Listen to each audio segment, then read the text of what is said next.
The autumn drizzle over London's Mall could not dampen the crisp tension echoing through Buckingham Palace's vaulted arcades. The morning Princess Charlotte allegedly shattered the quiet decorum governing royal corridors. According to multiple household sources, who later compared notes in whispered confidence.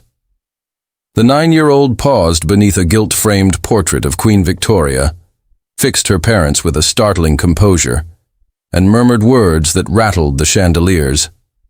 "I will show you the real Queen Camilla." It was not the petulant challenge of an overtired child. Palace aides who overheard insist the sentence landed with the directness of a carefully composed telegram. Prince William reportedly opened his mouth, found no reply, and glanced to Catherine for an immediate maternal intervention. She crouched, whispered caution about ever-attentive ears, and steered her daughter toward a side gallery. Charlotte, unfazed, repeated a simple vow: everyone must watch. The incident took less than 40 seconds, yet by tea time, fragments of the exchange had traversed the palace's service corridors, crossed St. James's Park on the lips of an indiscreet footman, and reached the private office of the Lord Chamberlain. Within hours, senior courtiers convened an unofficial huddle to assess potential fallout. On paper, it was a trivial family moment. In reality, it hinted at fissures threading the very architecture of succession. No recording exists, but the palace's internal security logs confirmed a spike in access requests to surveillance footage along the north wing that morning. The official reason: routine review. Unofficially, key staff sought proof of who might have overheard the princess and whether sensitive context risked broader exposure. One thread dominated subsequent whispers. Charlotte's extraordinary confidence stemmed from something overheard in a setting she was never meant to occupy. 2 nights earlier, the King and Queen had hosted a closed reception for a delegation of Commonwealth environmental ministers. While dignitaries enjoyed private string arrangements in the music room, senior royals retired briefly to the sovereign's study for an off-record debrief about engagements over the coming 12 months. It is here, staff insist, that Charlotte, supposedly escorted to retrieve a misplaced reading book, paused outside a half-closed door. Inside, the conversation reportedly tilted from polite strategy to candid assessment of Prince William's readiness to assume heavier constitutional load. Several attendees recount Queen Camilla's voice floating above the discussion, reflecting that the Prince of Wales might benefit from a longer apprenticeship under His Majesty for stability's sake. The remark, while hardly a coup, carried an unmistakable subtext: the intention to elongate Charles's active reign, and by extension Camilla's influence. Veteran courtiers shrug at such calculations. Regnal planning demands frank appraisal. Yet to a granddaughter fiercely protective of her father's capacities, the nuance landed like a gauntlet. Charlotte later told her parents she interpreted the exchange as a slight, an insinuation that Prince William lacked the mettle his destiny required. No transcript corroborates her version, but those present concede Camilla did compare Charles's experience favorably. What Charlotte likely missed, what any 9-year-old might, is the broader context of intergenerational transition already mapped across briefing papers. A phased distribution of duties, contingency protocols, and the sovereign's own insistence on easing his son forward at a pace palatable to both public expectation and monarchical continuity. Still, Charlotte's gut response raises questions about the subtle interpersonal currents threading the royal household. Observers who attend public engagements have noted the princess's instinctive radar for atmosphere. During Queen Elizabeth II's state funeral, Charlotte corrected her posture and whisper-curtsied precisely at the moment the crown jewel-encrusted orb passed her pew, a gesture court reporters described as preternaturally attuned. King Charles III's coronation, she gently repositioned Prince Louis's fingers when his concentration wavered. These small calibrations suggest a child absorbing the gravity of ceremony while scanning adult body language with remarkable acuity. Such sensitivity, applied to overheard doubts about her father, could ignite protective indignation. Inside apartment 1A, the parental response was immediate. Catherine scheduled an unscripted tea with Camilla within 48 hours under the guise of discussing a forthcoming Queen's Reading Room initiative. Staff serving scones described an atmosphere of cordiality overlaying steely subtext. The Princess of Wales, renowned for disarming warmth, asked Camilla's opinion on how best to mentor young royals into public-facing confidence.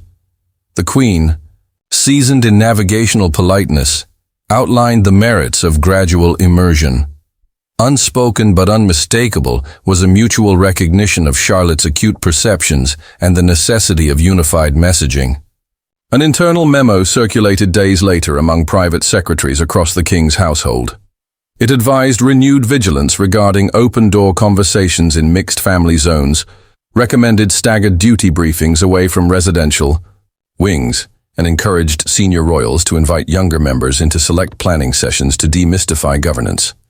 In practice, this translated to Charlotte joining a quiet preview of climate innovation exhibits slated for next spring's Commonwealth Summit, an opportunity Camilla personally extended, accompanied by a handwritten note praising Charlotte's curiosity and courage. Whether the gesture placated the princess is unclear, but close aides observed a thaw the next morning when Charlotte presented Camilla with a pressed wildflower bookmark, in case your place slips in any long documents. Beyond palace walls, the episode could have evaporated as ephemeral family lore were it not for parallel ripples detected by Fleet Street's more eagle-eyed correspondents. Weeks after the palace memo, journalists covering a routine investiture noted a subtle choreography on the Buckingham balcony. Charlotte positioned between her parents rather than at the outer edge as planned, Camilla stepping one pace left to accommodate the adjustment. The shift, though minor, signaled internal sensitivity to optics, fueling speculation of deeper tensions. Tabloids embellished with lurid headlines about a palace power struggle, citing anonymous former footmen. More measured outlets withheld judgment, but social media algorithms favored sensational takes, and the Real Queen Camilla trended on platforms that feed on monarchy gossip. Crisis communication specialists quietly debated strategy. Countering rumor with denial can amplify chatter. Silence risks ceding narrative ground. Kensington and Clarence House chose a hybrid approach. No direct comment, but a flurry of imagery emphasizing intergenerational harmony. Photographers received rare access to a Windsor Castle tree planting event, where Camilla and Charlotte shared a shovel handle, their matching green wellies splattered with soil. Official footage captured Camilla lowering a sapling while Charlotte tamped earth, William applauding beside them. Body language experts dissected frames on breakfast television, pronouncing clear lines of affection. Online skeptics remained unmoved, yet pollsters recorded a marginal uptick in Camilla's favorability rating among young demographics, suggesting the optics campaign partly met its mark. Inside Royal History Department's scholars weighed parallels. When Victoria's grandson Edward VIII described his step-grandmother Queen Alexandra as the only pillar of sense inside that warren of whisperers, Empire editors downplayed generational frictions to maintain imperial facade. A century later, the institution grapples with transparency demands unimaginable to its predecessors. Charlotte's offhand comment, amplified by 21st-century echo chambers, risked magnifying routine succession debates into public psychodrama. Courtiers resolved to channel the princess's honesty into constructive education about constitutional monarchy.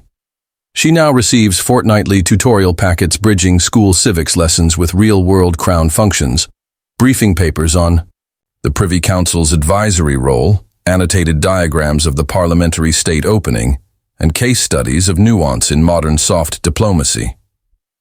Queen Camilla, for her part, expanded her mentorship overtures.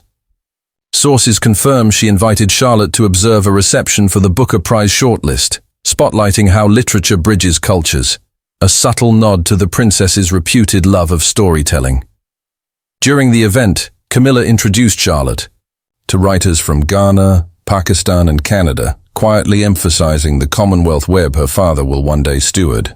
Reporters outside the picture gallery window glimpsed Charlotte balancing a plate of miniature Battenberg squares, while quizzing an award-winning novelist about character empathy. The novelist later tweeted, "Her questions were sharp, her empathy sharper," an endorsement that zipped across international press. Yet beneath public rapprochement, structural stakes persist. Camilla's influence has grown alongside Charles's determination to trim the monarchy's working roster. With the Duke and Duchess of Sussex abroad, and the Duke of York sidelined, senior duties concentrate on a smaller cadre. Any hint that Camilla might prefer prolonging Charles's tenure inevitably kindles anxieties about generational turnover. William's allies insist the prince is not impatient for the crown, citing his embrace of long-term environmental projects requiring decades-long horizons. Nevertheless, the optics of readiness matter, and Charlotte's intuitive defense of her father inadvertently underscored public appetite for revitalized leadership down the line. Behind closed doors, William reportedly addressed the issue directly during a weekly audience with his father, clarifying that Charlotte's remarks stemmed from misinterpreted private chatter and expressing full confidence in Camilla's respect for succession pathways. Charles, ever sensitive to echoes of past family schisms, reaffirmed his wife's commitment to supporting the next generation. Palace insiders framed the exchange as a pragmatic clearing of air, not a summit of discord. Meanwhile, the young princess continues navigating her unique vantage inside history's longest-running family firm. Courtiers responsible for her diary blend normal childhood with occasional statecraft immersion. One week she attends brownie meetings where she perfects pancakes on a camp stove. The next, she observes the Privy Purse office balancing accounts for the royal collection, learning how palace gift shop revenues funnel into conservation grants. Her parents insist on anonymity during school week routines, yet Charlotte's classmates know glimpses of sovereign gravity. When a class presentation on civic responsibility invited examples of leadership, she cited nurses organizing night shift rotas, not a queen's gilded authority. Later, asked privately about monarchy, she echoed her grandmother's motto, "Deeds, not words." How those deeds will define future queenship remains decades away. For now, the most immediate metric is familial trust repair. Courtiers noted with quiet relief that Charlotte was among the first to greet Camilla at Sandringham's Christmas walkabout, presenting a sprig of holly she had tied with a ribbon in Diana blue. The Queen accepted, bent low, and thanked her, "Dear granddaughter," for the festive touch.